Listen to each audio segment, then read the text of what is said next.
আন্দোলনের গলা টিপে মাপতে উনি চেয়েছেন, যাতে আন্দোলনটা থেমে গেলে উনি ওনার নিজের জায়গায় ভালোভাবে ফিরতে পারবেন। আমরা পথে নেমেছি এবং পথে থাকবো যতদিন না বিচার পাবো। আমাদের কি তখন উচিত ছিল যে আমাদের মেয়ের যখন বডি পড়েছে তাহলে ভিডিওগ্রাফি করার? এটা আমাদের ভুল হয়ে গেছে, আমাদের করা উচিত হয়নি। জানতাম না তো যে আমাদের প্রমাণ রাখতে হবে।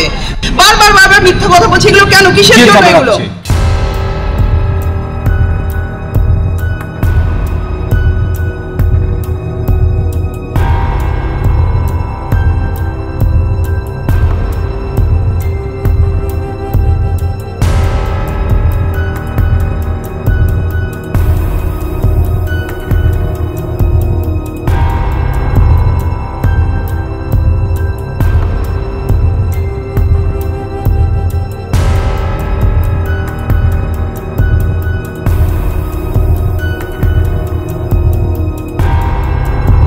আন্দোলনের গলা টিপে মাপতে উনি চেয়েছেন, যাতে আন্দোলনটা থেমে গেলে উনি ওনার নিজের জায়গায় ভালোভাবে ফিরতে পারবেন।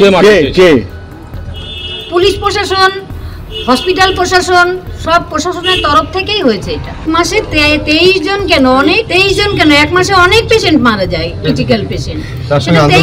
আন্দোলনের কি সম্পর্ক হতে পারে সেটা আমি মনে করি না। মুখ্যমন্ত্রী আন্দোলনকে ভয় পাচ্ছেন এই ধরনের কথা? আমি বলতে পারবো না, উনি কি পাচ্ছেন উনি জানবেন সেটা। আমরা পথে নেমেছি এবং পথে থাকবো যতদিন না বিচার পাবো, এটাই বলতে পারি। পথেই থাকবো। মানুষের আন্দোলন উনি যদি প্রতিহত করে দিতে চান, আমাদের আন্দোলন করতে পারবেন না। আমরা বাবা মা হিসাবে আমরা আন্দোলন চালিয়েই যাবো।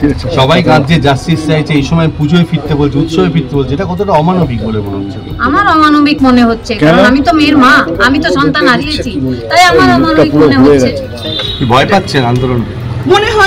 মনে হয় যারা স্বতঃস্ফূর্তভাবে আন্দোলন করছে তাদেরকে এইভাবে যদি বলে তাহলে হয়তো সাধারণ মানুষ পিছনে সরে যাবে, সেই জন্যই উনি বলছেন এই কথা। দেখুন, সুপ্রিম কোর্টের কি বিবৃতি সব আমরা শুনেছি, আপনাদের মিডিয়ার মাধ্যমেই আমরা সব জেনেছি, সেটা বিচারাধীন বিষয়, ওটা নিয়ে কিছু বলবো না। কিন্তু ওনার যে বক্তব্য আজকে উনি রেখেছেন টাকা নিয়ে উনি তো বাবা মাকে ঘরে ঢুকে কথা বলেছেন। বাবা মা বেরিয়ে যাওয়ার পর তারা তো বাইরে এসে বলেছেন যে কোনো রকম ক্ষতিপূরণের দাবি পরিবার চায় না।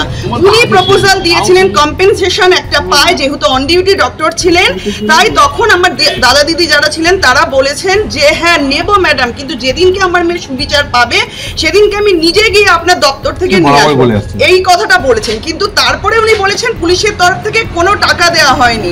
আমরা আগেও বলেছি, আজকেও দায়িত্ব নিয়ে বলছি, হ্যাঁ টাকা দেওয়া। আমাদের কি তখন উচিত ছিল যে আমাদের মেয়ের যখন বডি পড়েছে তাহলে ভিডিওগ্রাফি করার? উনি যে বলছেন প্রমাণ দিন, কি প্রমাণ দেবে? বাড়িতে এতগুলো লোকজন, তাহলে আমরা ভিডিওগ্রাফি করি, তাহলে ডিসি নোট যখন টাকাটা দিচ্ছিলেন, তাহলে এটা আমাদের ভুল হয়ে গেছে, আমাদের করা উচিত হয়নি। জানতাম না তো যে আমাদের প্রমাণ রাখতে হবে।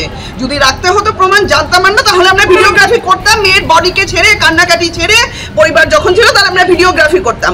উনি কি প্রমাণ দিতে পারবে যে পরিবার বলেছে যে ক্ষতিপূরণ চেয়েছে পরিবার? ওনার কাছে আছে কোনো প্রমাণ? তাহলে কেন পাল্টা প্রশ্ন করছে? কেন পরিবারকে চাপে রাখছে উনি? বারবার মিথ্যা কথা বলছে, এগুলো কেন, কিসের জন্য এগুলো?